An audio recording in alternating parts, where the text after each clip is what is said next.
Of year where we break down the top athletic plays from the Texas Longhorns. This week's plays of the week, trending topics, and what looks like a permanent spot for trivia.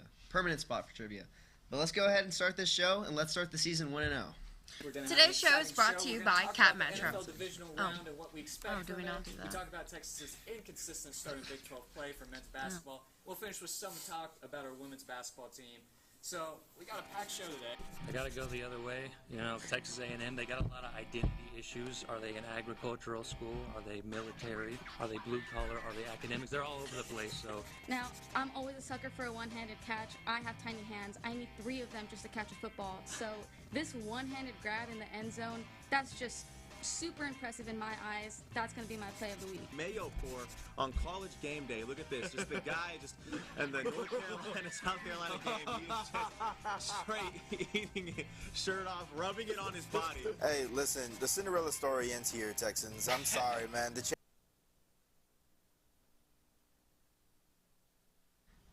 Today's show is brought to you by Cat Metro, Austin's transit system. We connect you from work, school, play, everywhere in between.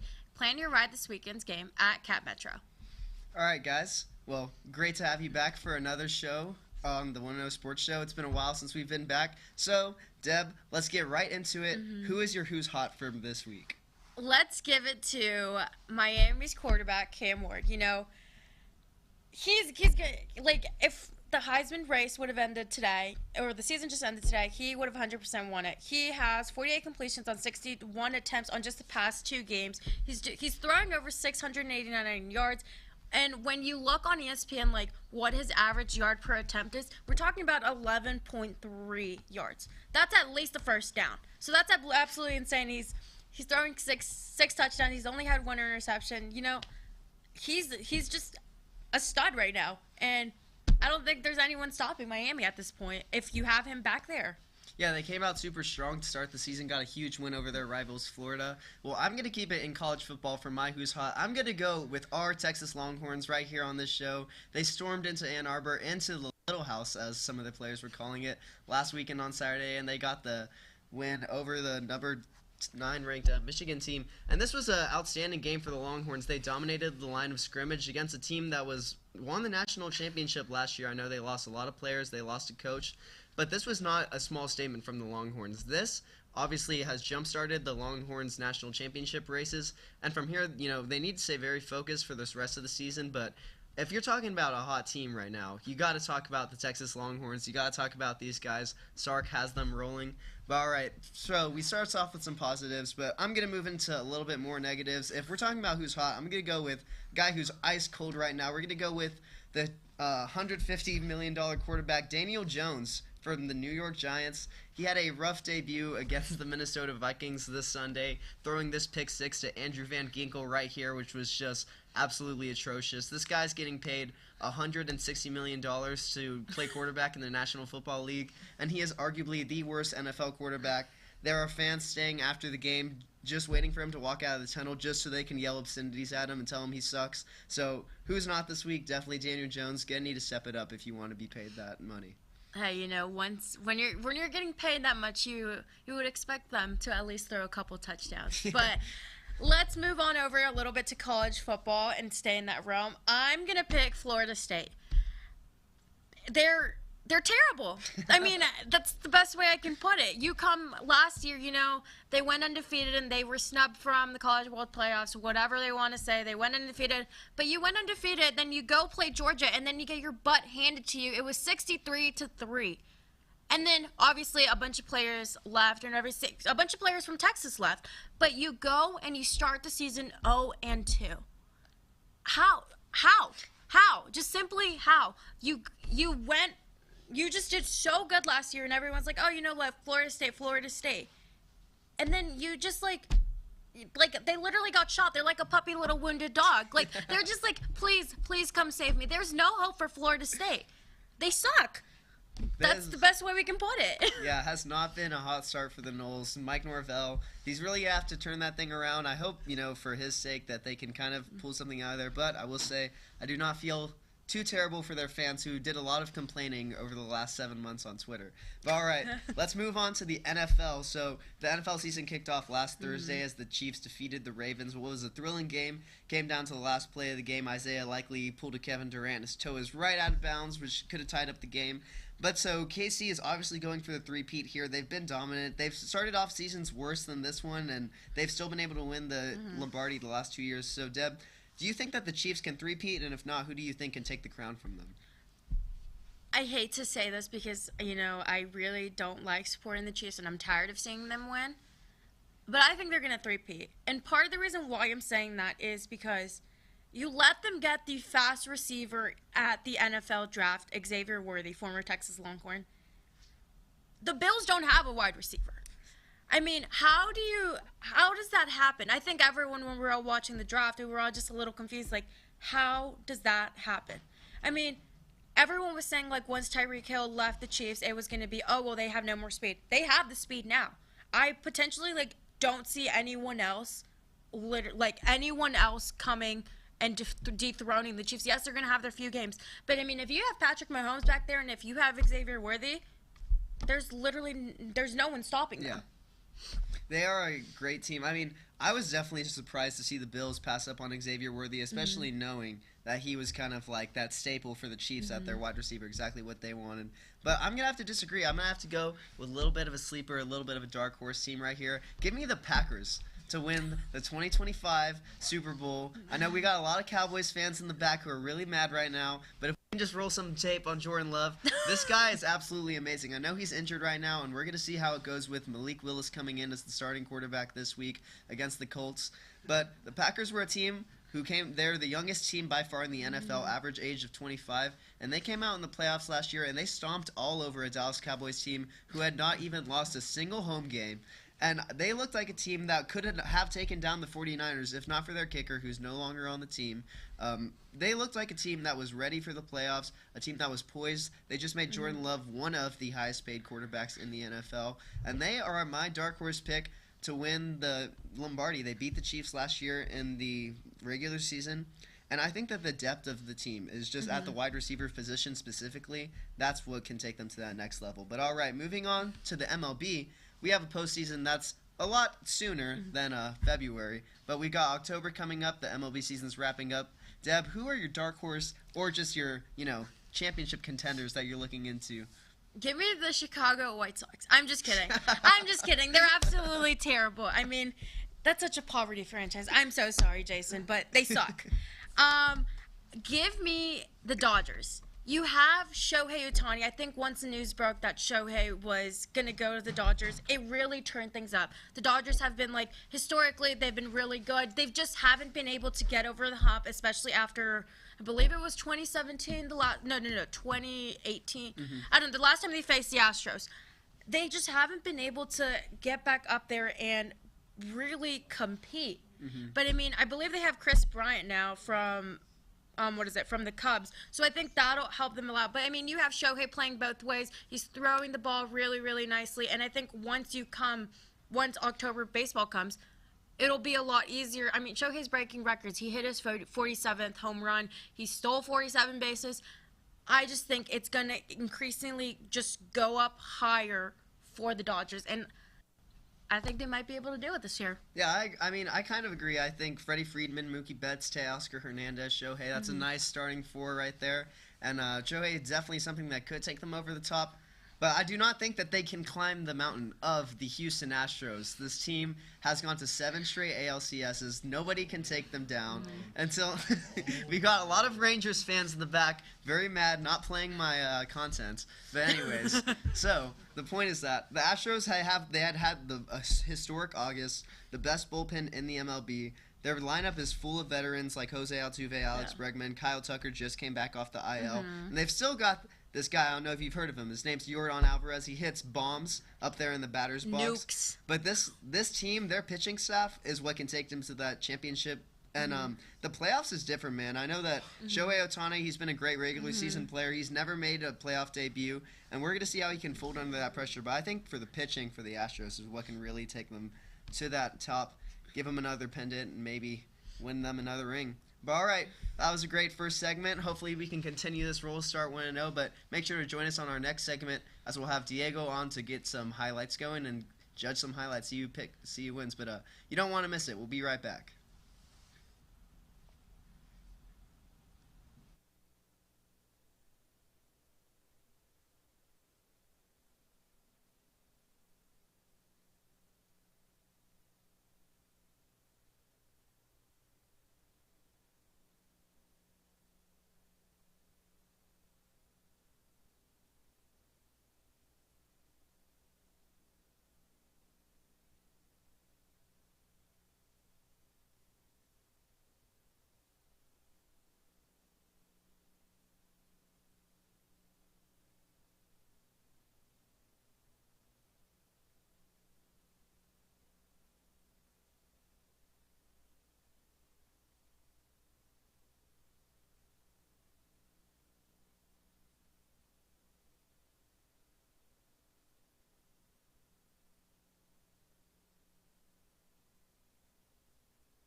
Yeah, no Watching some kidding. highlights and you just pick on which one's better.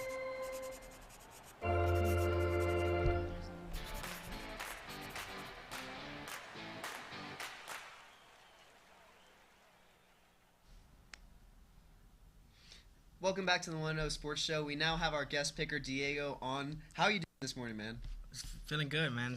Feeling good. It's Friday. Yeah. I'm ready to judge some clips, man. Let's go. Yeah, Feel Good Friday, but let's hop right into it. Okay, Deb, what was your college football play of the week? I'm going to have to give it, obviously, we have a little technical difficulty, so I'm going to be showing it to him on my computer. But I have Ashton Denny's 70-yard touchdown for Boise State. I don't know if you've seen this play or not yet, but if you look at it, it is absolutely sick. So we'll go ahead, and I'll just show, do you want this? I guess we'll play a little bit of the sound. Yeah, Ashton Genty has been absolutely taking over for college football. 10 touchdowns. Not the notification. I mean, he's just running with it. Like, it's so annoying. That's my highlight. Anyways, I love running back. 70-yard running back. Great stuff. Great stuff going on here on the 1-0 Sports Show. Definitely a great start to the guest pick'em slides. But all right, let's roll my tape.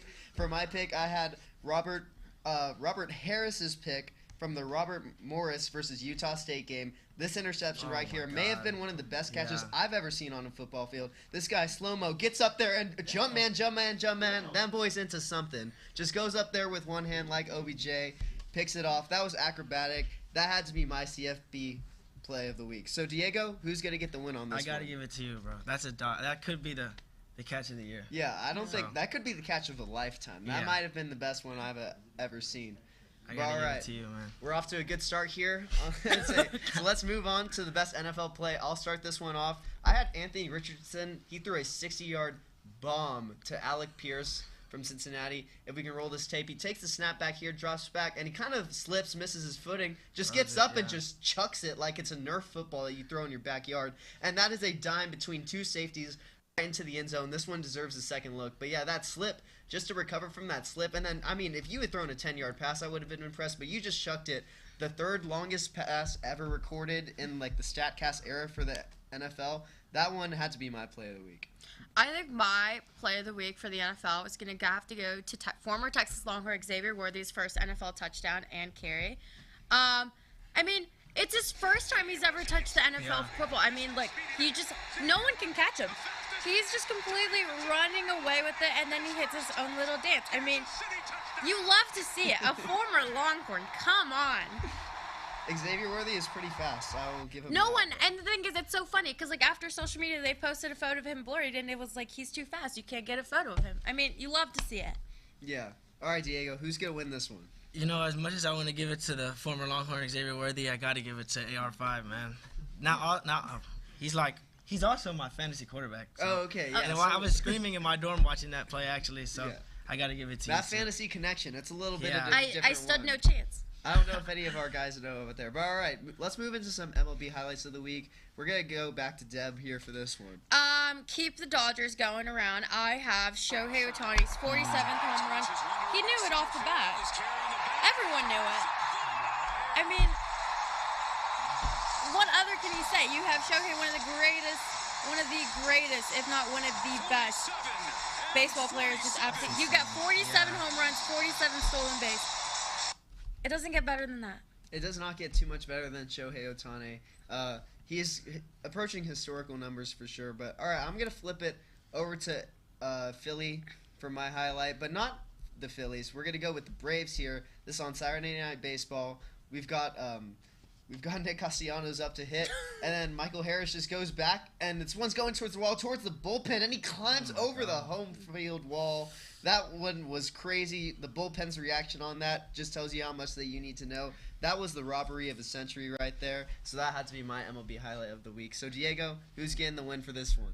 You know, as much as I love the robberies, I got to see Leody Taveras rob Yordan Alvarez in the World not in the World Series, in the yeah, ALCS, but Shohei, man, 47 and 47. You can't It doesn't beat get better- Shohei. It doesn't get better I than gotta give that. it.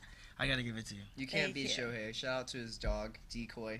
Really Oh, cool guy. it's such a cute boy. Really cute guy. Threw out the first pitch the other day. But all right, let's move on to a little bit less of highlights and let's go to some lowlights. Look at some bloopers. I'm gonna start off with which I think might be the next newest sports mega meme here, and Will Levis for the Tennessee Titans. We're in a tie game, almost a tie game right here, and he's going down with the sack, and he just flips it up. He just acts like this is backyard football with your son, you know? Oh, I'll just give him the Mahomes pass, just flip it. And that's a pick six right there for the Bears. The Bears quarterbacks played awful. Caleb Williams did not have a good debut. The Tennessee Titans were up 17-0, and they still managed to find a way to lose this game. And Will Levis is just absolutely distraught over here. I mean, that's me every single time I have to wake up for class. I just look at the alarm like. But no, I mean that one had to be my best blooper of the week. That was pretty funny. Yeah. I stood no chance because as soon as I saw this question, I saw you put that one down. I was like, that's literally what I thought of. But we'll go to a more controversial what happened with the Chiefs and Ravens game. Let's talk about the toe. Let's just absolutely snub. Like, it's on the line, but I think what became this more of a blooper and more of a meme was the press conference and the amount of hate he was getting. You had Patrick Mahomes after in this press conference, hey, you should have worn white shoes. So I just think that, like, speaks a little to it, but I know I lost this one because, I mean, you can't beat that. I love to see Will Levis's hate. I love to see his downfall, so I don't blame him. Yeah, Will Levis rolling out a new cologne of mayo. Oh, so God. that's also, I think that should also be one of the biggest bloopers. But anyways, all right, Diego. I gotta go with Will Levis, man. It's iconic. I mean, how can you not? It was also great for me because I had the Bears defense too, Okay, so hey, for my fantasy. fantasy Yeah. Fantasy football. plays a big role in this. But all right, moving on to our college volleyball play this week. I'll go first on this one. I had a few plays from this Minnesota versus Stanford game. It was a high quality game. There's a big tournament going on that Texas played in. I don't know if we're gonna roll the clip anytime soon here, but yeah. So Minnesota was able to pull out a big win. They're number 3 team in the nation. They played hard against Texas, lost, but that was my highlight. And Deb has her highlight. I have my highlight. My highlight is going to be a smaller game. You have Clemson versus Georgia Southern. It's going to be set for match point. So these girls are like absolutely flying off the walls to try to save the ball. She falls into the stands, and you know it's match point. You're going for the and it was going into the game ended up going to 5th set. But if Clemson would have won, they would have won the entire game. So Georgia Southern forced a game 5, and that was like the last play. She literally dove into the bleachers to get that point. Yeah, all right, Diego. I know we didn't get one of I these. think this even week, if I would have saw yours, I would have had to go with, Yeah, with I that like- one. I mean, falling into the seats is insane. So Yeah, I love the clips where they fall into the seats. But all that's a right, highlight guys. of the season. Iconic. That is going to do it for our B block. Make sure to join us in our next segment when we talk more Texas athletics. You won't want to miss it.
And we're back here on the 1-0 Sports Show, and we're going to talk some Texas athletics. So, with 2 weeks in, Deb, who has been the MVP for Texas on the offensive and the defensive side of the ball? On the offensive side, I'm going to have to go with Isaiah Bond. The Alabama transfer has been so clutch for these Longhorns.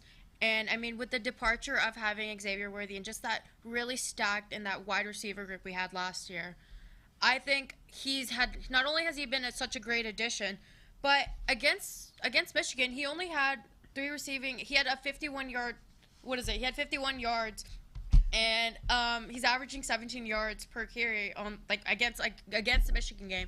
So I think he just did it really good, and I just completely botched that, but it's okay.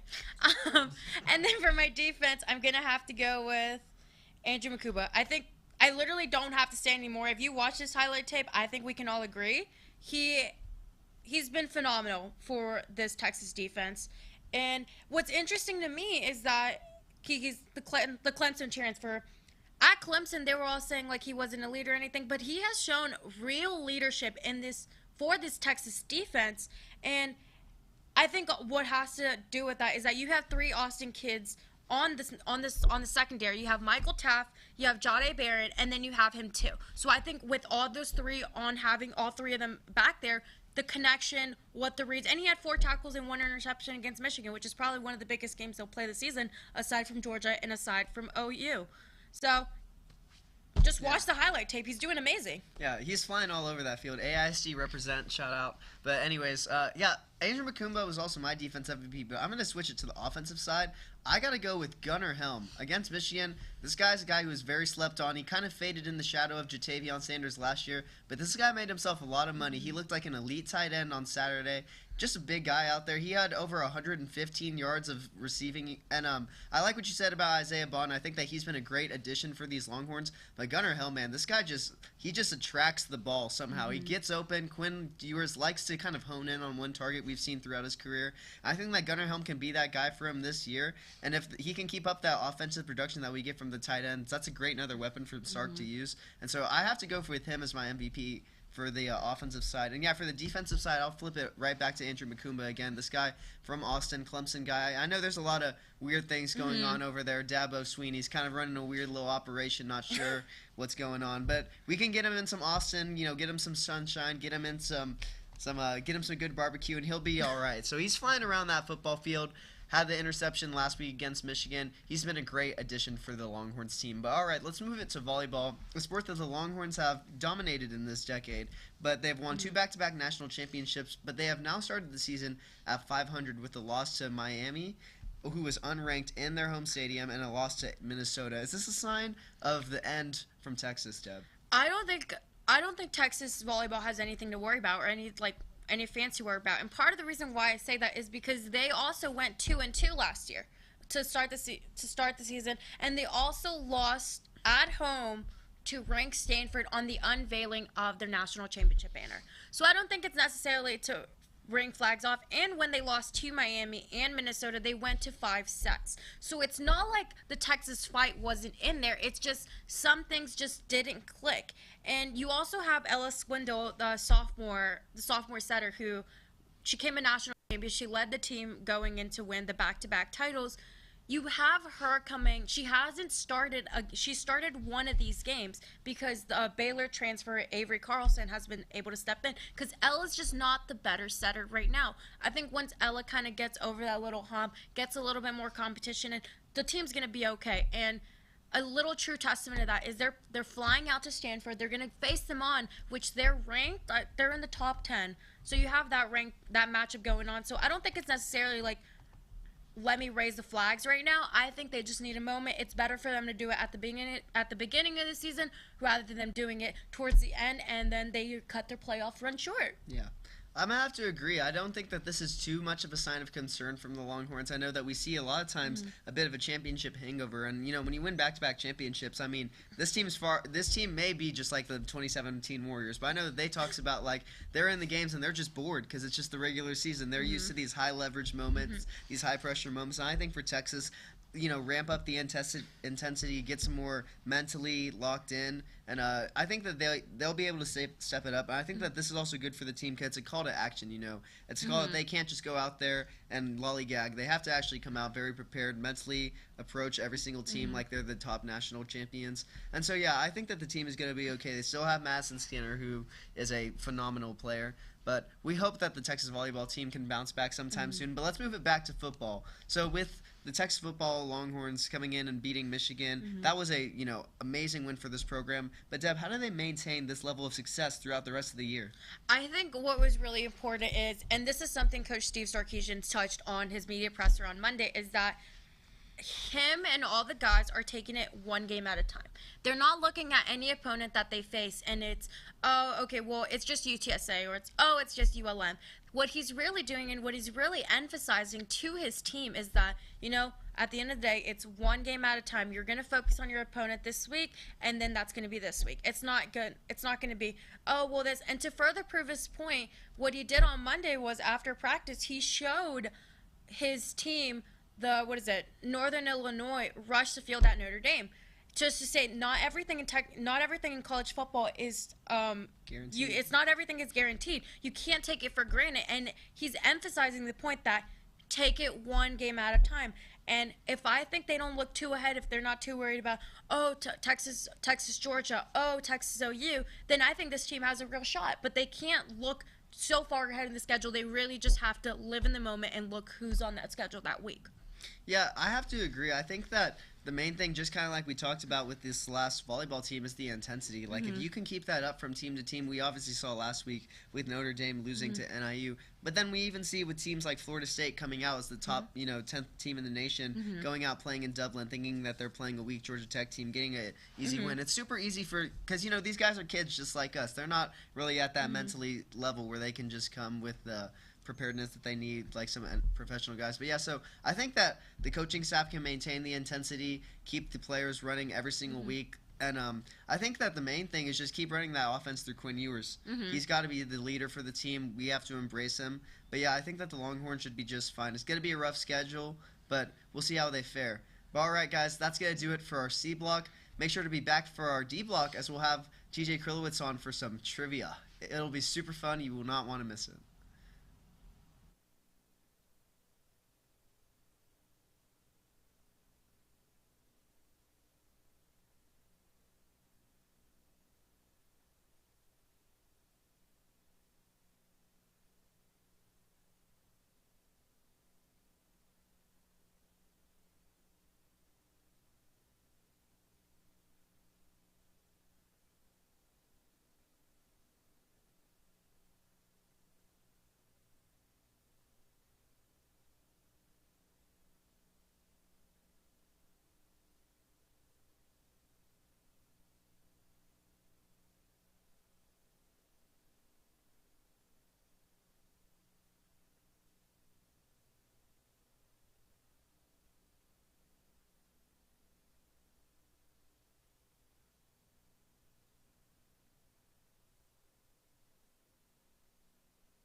I don't know. All right, let's go. That was an aggressive smack.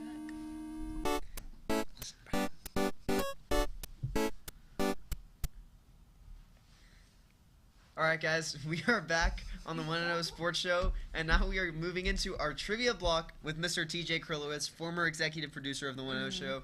TJ, how are you doing on this morning? I'm doing great. Feel like the camera's having a little bit of issues here, but no, I'm feeling great. It's awesome to see that 1-0 Sports is back for this year. Yeah. And I'm excited to see what y'all and Mike do. So. Yeah, we got a little bit of different lighting for this segment. I don't know if you noticed. We might have something go on if someone gets a trivia question right, but I think we got a little bit of... Okay, there we are. I think we may have had a little graphics there in the back. All now good, we're looking though. nice. But now, let's lock into some trivia. So, all right, TJ, if you want to start off, I'm let's terrified. throw us the first question. Yeah, well, first of all, let's just go through the rules. So we're going to have 5... That's not the first answer. We're going to have 5 questions here. I'm going to let y'all take turns answering, and whoever has the most right answers at the end obviously wins. This is going to be about the NFL. Oh, God. Mostly about last season. Kind of a good little refresher, all right? So we'll see who has the better ball knowledge here. So the first question that I have is, who had the most throwing touchdowns in last season, or for last season, the 2023 season? We're going to have So we have the first answer is going to be San Francisco 49ers quarterback Brock Purdy. Number 2 is Dallas Cowboys quarterback Dak Prescott. Sucks. Number 3 is Detroit Lions quarterback Jared Goff. And number 4 will be Green Bay Packers quarterback Jordan Love. So this is just week 1, right? You said No, this is last for the whole season. season, 2023. Last year? Mm-hmm. Who wants to go first? I feel like it was. You know what? Since you actually, I don't know. Y'all can pick. I'll go first. Oh my goodness. This is like the worst. This is like the worst case scenario for me. I'm cooked, but I want to go with Jared Goff. I feel like that sounds correct because it's like respectfully, there's no way by process of elimination. There's no way it's the Cowboys. I'm sorry, Dak Prescott sucks. I can't stand him. Packers, I just don't see it. Like I want to say the Lions were a great team. No, the Lions did really good last year, but I kind of want to say Brock Purdy just because like obviously like they went a little farther, but. Well, this is regular season. Okay, regular. Okay, Okay, there we go. Season only. Okay, we're just gonna start with my answer. Yeah, let me just not overanalyze this. So you're going Jared Goff? Yeah, we're gonna go. All right, I think Jared I'm Goff. gonna go with the I guess the counterintuitive pick, but I'm gonna go with Dak Prescott, kind of a regular season monster, not really known for doing much in the playoffs though, but I'll go with Dak. So you're going to go Dak Prescott, you're going with Jared Goff, and the final answer is going to be the Dallas Cowboys quarterback Dak Prescott with 36 throwing touchdowns last year. Jordan Love was second at 34. Damn. Jared Goff and Brock Purdy, I believe we're tied at 32. But it's all right. It's just the first question. You still got 4 more. Do I get lights No, for making it correct? We're all right. Yeah, we're still. Where's we the got lights? the lights. All right, so we got the throwing touchdowns, all right? So question 2 is going to be on the ground, all right? So who had the most touchdowns on the ground last year, strictly rushing touchdowns? So we have the answers are San Francisco 49ers, Christian McCaffrey, Buffalo Bills quarterback Josh Allen, Philadelphia Eagles, Jalen Hurts, or Miami Dolphins, Raheem Mostert. Who wants to go He's first gonna here? go first because I went first last time. They had 18 And I gotta rushing think. touchdowns last year. I think I know the answer because my fantasy football team drafted him in round 16. Let's go with Raheem Mostert right here. By far the MVP of both my fantasy teams last year. Well, that's what I was gonna go with, but I mean, I feel like I can't. Well, you could still go with no, it but right but I feel like that kind of defeats the purpose if I pick the same answer. Well, mean, we, but- we- I mean, does it If you not? feel like it's right, then pick them. Okay, yeah, we'll do that. We'll do that. We'll do that. Okay, you sure about that? I mean, it could Well, when very well be. Well, I when mean, you say that, oh my god. we're having a When you dilemma say over that, TJ, All right, why are you playing both games Raheem with me? Mostert. Yeah, I'm locked in on Raheem Mostert. Yeah, Well, you yeah. were right. It is Miami Dolphins running back Raheem Mostert. He had 18 rushing touchdowns last year, so you got 2 for 2. You got 1 for 2. Now let's head into question number 3. That's question. Okay, so this question is going to go back a little bit more from last year. It's going to go back into the last 3 seasons, actually. There's a lot of teams that lose a lot of games, like a lot. Yeah. And so there's one team that has been the most elite of losing out of the last 3 seasons. And so we're going to ask you guys, who had the most regular season losses in the past 3 seasons with 37? Is it A, the Carolina Panthers, B, the Houston Texans, C, the New York Jets, or D, the Chicago Bears? Wow, Oh. that is a tough question.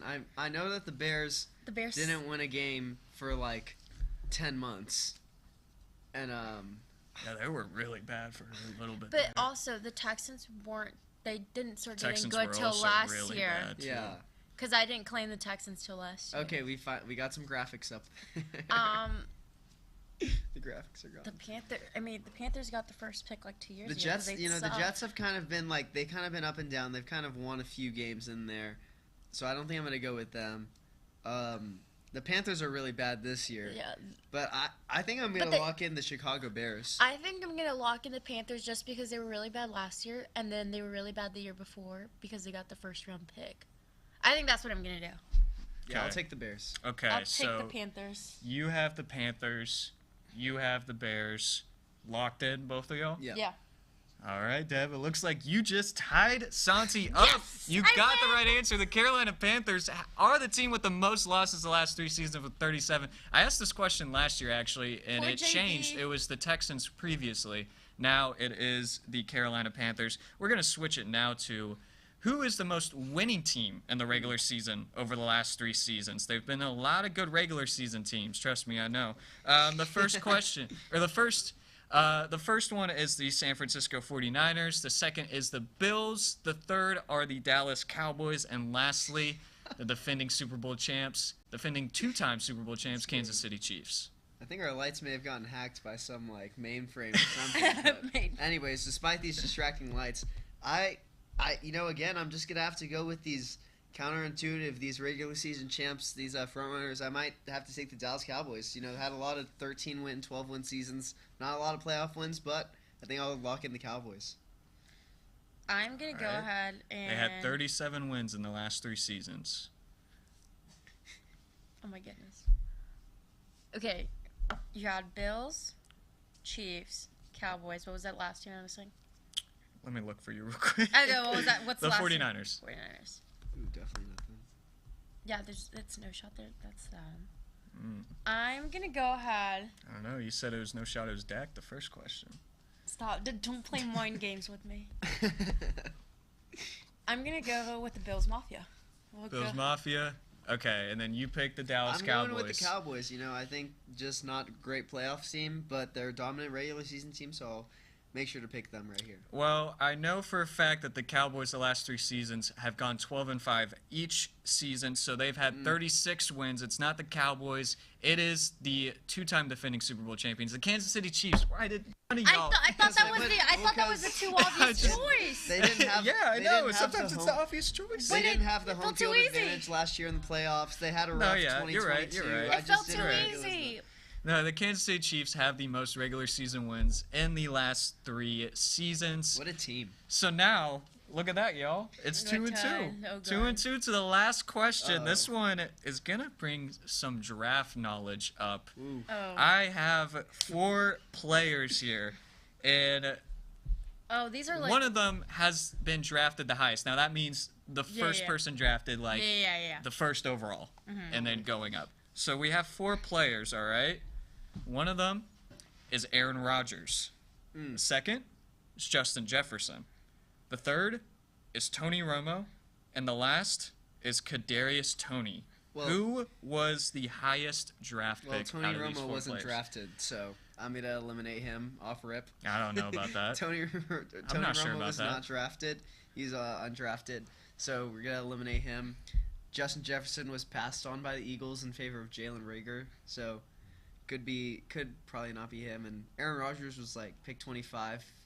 He had a historical fall, so I think I'm gonna go with Kadarius Toney. I'm pretty sure Justin Jefferson was picked 19th and Kadarius Toney was picked 18th. I'm gonna go with Kadarius Toney. Lots of dropped balls, but this was at Florida. He was pretty good. That was when he was hitting the crazy juke moves on everybody. So yeah, I'll lock him in. I'm going to go with Justin Jefferson on that one. Justin Jefferson. Oh, all right. I just have a hunch. I'll let you guys know. One of y'all are right. Oh. All right? Well, we're no tiebreaker. And thanks for telling me, like, come on, man. Tony Romo, like, that was just like a good little, like, I thought I was going to trick somebody with that. Way to shut it down right away. All right. Yes, Tony Romo was undrafted. The correct answer at the 20th pick overall, I believe in the 2020 draft, Kadarius Toney. Yes! Let's go. Let's go. Let's go. Let's go. What a win. Justin Jefferson was picked 22nd overall in his draft. Aaron Rodgers was 24th. Tony Romo was undrafted. But that makes the winner Santiago Ortiz with 3 correct answers. You got 2 correct answers. I knew in a the little end. more. That was a great trivia, though. Yeah. Well, thank you for coming on our show, TJ. It was great to have you on. But all right, that's it for our D block. We'll be back with the E block for some pick'ems, and our co-host Diego will be back on. You will not want to miss it.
All right, welcome back to the 1-0 Sports Show. We are joined again by our guest, Diego, but let's hop right into it. Let's pick some games. So, all right, number 4, Alabama is facing Wisconsin in what is the big noon kickoff this Saturday, tomorrow, 11 a.m. Diego, who are you picking in this game? It's got to be Bama. Yeah. I think there's nothing else to say to that. It's Bama. Nothing else to say. Yeah, not even close. So. Yeah. I'm going to have to go with Bama. I mean, you got Kalen DeBoer over there. He's really starting to build it up. I just don't see them losing this game.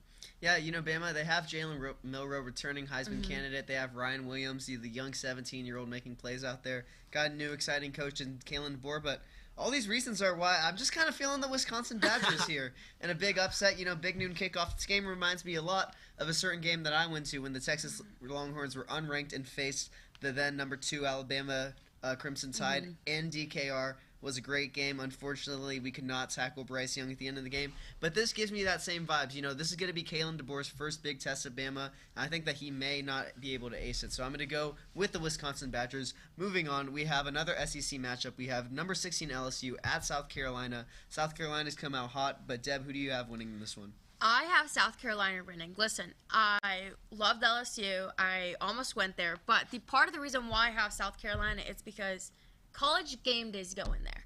I think that just adds a little more to just the game day environment. I know there's going to be a lot riding on this game. It's our first college game day, and I believe in almost a little more over than a decade. And I know the students are all going to be ramped up for it. I really think that South Carolina can just get the job done. And I mean, who doesn't love seeing the Tigers get undefeated? You kind of want to root for the home team on that one. Yeah. All right. Well, I'll go with LSU. I'm all on the Gus bus. I really like Garrett Nussmeier. I love Kyron Lacey. I think that team is too loaded on the offense. I know that South Carolina had a strong showing against Kentucky. They have some nice beamer ball going over there, but just give me the Tigers, man. Diego? Yeah, I gotta agree with you. LSU. Yeah. I mean, I don't see a big upset coming, man. Got you. We're keeping it low key this week. Yeah. All right, moving on to where we might see some big upsets picked. We've got number 9 Oregon versus Oregon State. Oregon, a team that has come out here and not really looked the part in these first 2 weeks. Close game against Idaho and a close game last Saturday against Boise State. Diego, who do you see winning this one? Oregon. I got to go with the top-ranked teams right now, man. It's not like a big game that I could see an upset coming. So give me Oregon. Got you. I'm going to go ahead and go with Oregon State. Part of the reason as to why I picked this is because I think people need to start coming to the realization that Dylan Gabriel isn't that good of a college quarterback. He's been in there for the longest time. He just got engaged earlier this week. I think something needs to go wrong this week, and I really think Oregon State is going to upset them. And also, I mean, they're one of the only, you kind of feel bad for the Pac-12, so, you kind of got to throw them, a few little chips. But I think Dylan Gabriel is absolutely fraudulent. He's not that good of a college quarterback that people are making him out to seem. And I think, this is really going to be a test where it's going to be oh, maybe he's not that good as we thought he was. Yeah. And I think this game is absolutely going to expose it. Yeah, Oregon's received a lot of tests early on in the season. They've had a lot of close games, and I just think that I'm going to still have to stick with them, though. I know that this is a big rivalry game. They're going to be going on the road against a team who's very hungry after getting left out of the conference realignment. But, Oregon State plays some smash-mouth football, but I think Oregon's passing game and Evan Stewart is what's going to take them over to the top. But all right, moving on to our next game, we have number 24 Boston College, a team that made some waves after defeating Florida State on the road, going and taking on number 6 Missouri, a team that returned most of their starters, Luther Burden and Brady Cook out there. Who do you have who do you have winning this one, Deb? I'm gonna have to go with Missouri. I don't think Boston College is that good to be ranked respectfully, because there's other teams if you look at the top 25, there's other good teams that are 2-0.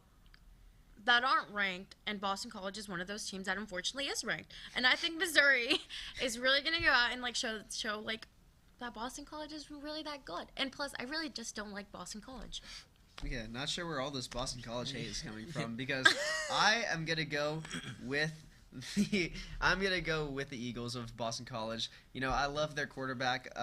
He is super fast. That is one thing I will say about him. I think that he's a dynamic guy and that if they get him out of the pocket, they get him some rushing yards. I think he can run for over 200 yards in this game. I think Missouri has kind of been just kind of lying down, playing some weak teams so far, and they had that big win in the bowl game against Ohio State, but they lost Cody Schrader. I think they might not come out prepared for this one. Give me Boston College.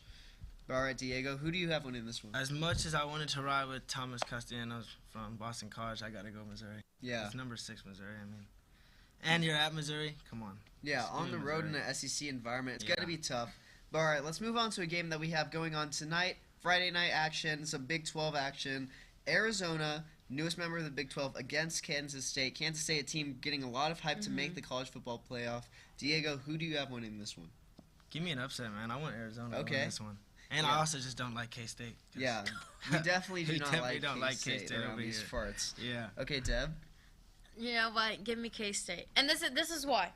This is why. I think they have a really good quarterback with Davy Johnson. I think he's really done a good job with not only familiarizing himself with the offense and just being able to read off when he's in the pocket.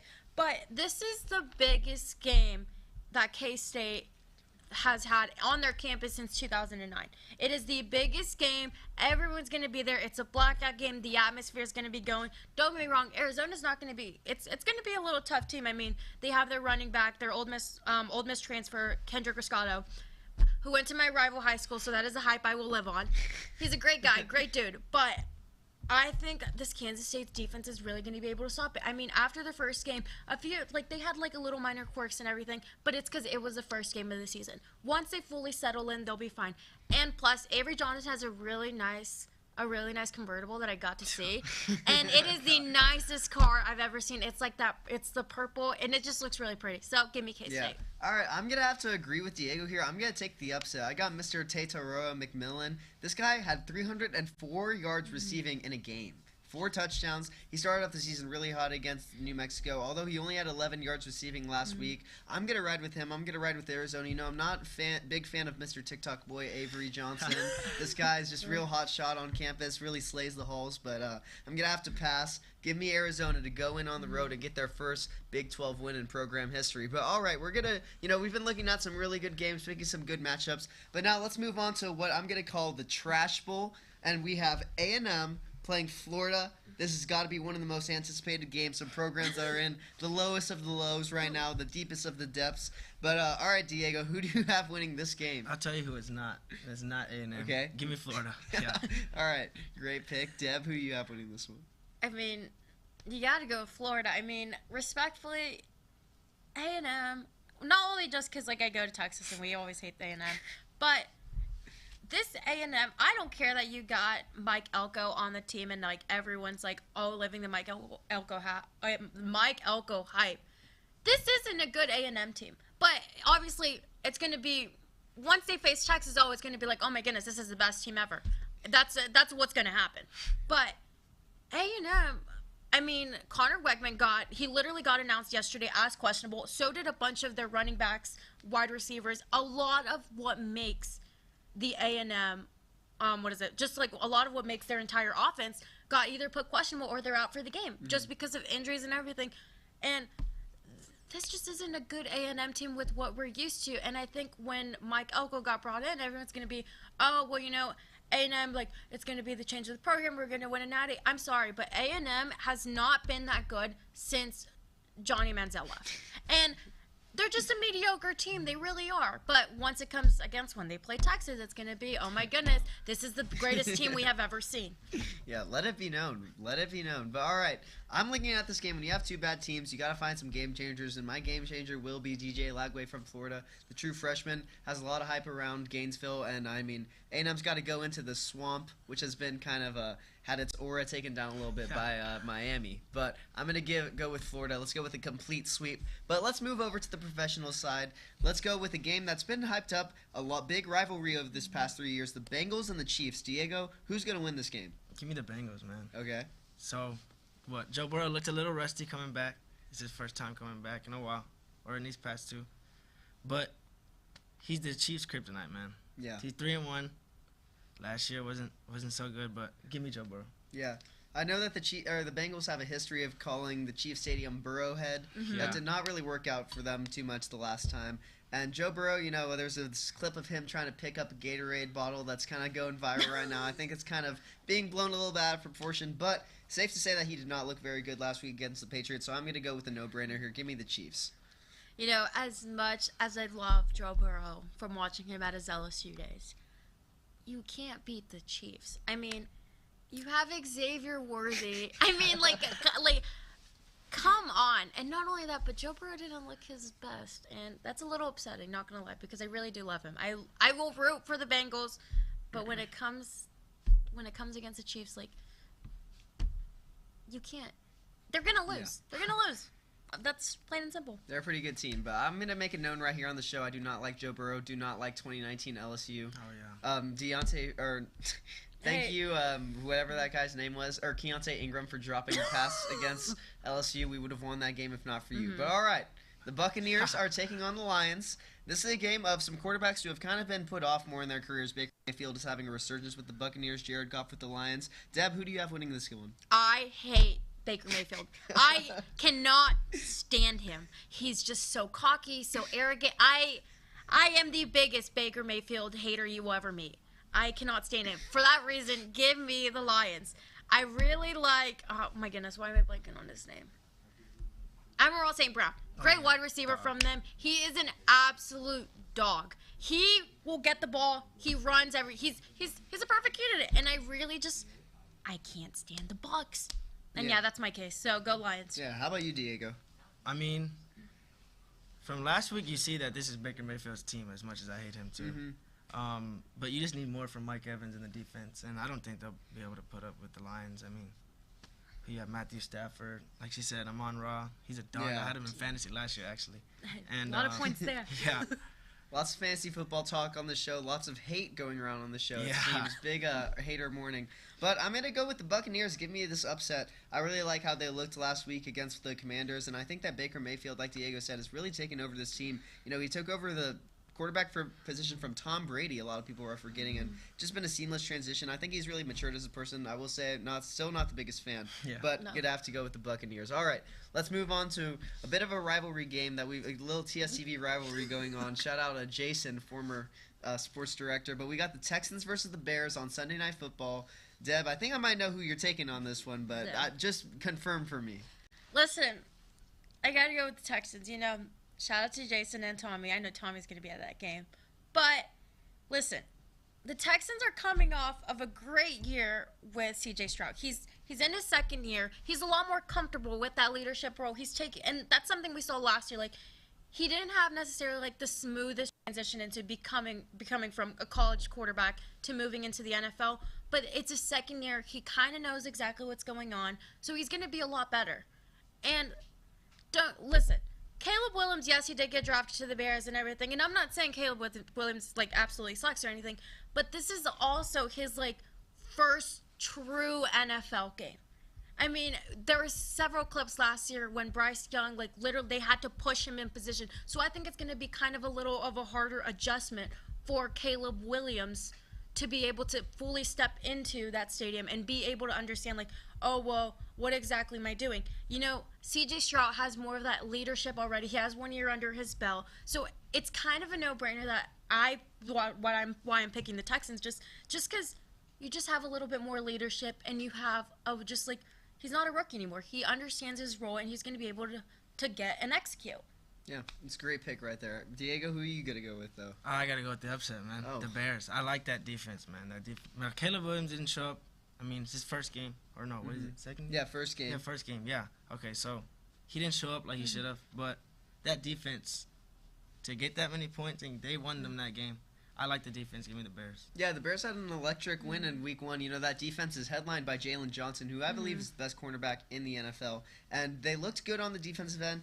Not so great on the offensive end. I'm not sure how they're going to get that running game going. So I'm going to go with the Texans. There's just too many weapons on offense. You got Dalton Schultz, Tank Dell, Stephon Diggs, Nico Collins, and obviously the big man running the quarterback, C.J. Stroud. Give me the Texans, what seems to me as a no-brainer. But all right, let's move on to some Monday Night Football. We're going to have the Falcons taking on the Eagles in a showdown of some birds. The Falcons looked a little bit rough in their game against the Steelers, but I'm going to go with a bit of an upset here. I'm a Falcons believer. I'm going to take them to beat the Eagles on the road. I think the Eagles looked pretty good in Brazil, but I don't think that they're going to be able to maintain that running game that they had last week against the Packers. You know, the Packers have not been historically a great team against the run these last few years. But that Falcons defense, Raheem Morris, they went out and got guys like Jesse Bates, and they went out and got guys like Justin Simmons. So I'm going to go with the Falcons in what is my upset of the week. All right, Diego? Man, this is hard coming from a Cowboys fan. I have to pick the Eagles on this one. Yeah, I didn't like what I saw from the Falcons last week, especially after the big offseason they had. But yeah, I think Jalen Hurts, man, he didn't have the greatest game even in Brazil, but give me the Eagles, sadly. I'm going to have to go with the Eagles just because I feel like, yes, Jalen Hurts didn't have his best game in week 1, but I think that's more of the reason as to why he's going to go and actually, like, he's going to be in his home environment. He's going to be used to recognize the sound, you know, like, just, like, the chaos what comes with being an Eagles fan.